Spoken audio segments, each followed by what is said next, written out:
Sičák, tak normálně přetočíš a pokládáš ho takhle a jenom tak ho berou. Tak ho bereš, jo, zvedni si ho nahoru, jo, aby ti nepřekážel. Tady se normálně přitlačíš na ramen. Pak vlastně takhle pokládá, aby...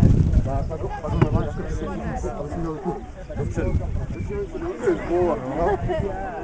No, ono postavu třeba zrovna obráceně, že to musí čekat, aby se ho neporazil. No a teď ono bude zvíjat jako. Aha. Víš to, a je vůbec není proti sobě. No, vlastně. Že on mi ho vlastně hned připraví. Tady je můj úsek, no. který jsem... Takže jak teda poběžíš? Druhý, první. Ne, počkej, to poběžím první. Tak já poběžím druhý. No, to dokážu. Když já poběžím tam. Lukáš je taky, no. Takže já budu začínat tam. No tak.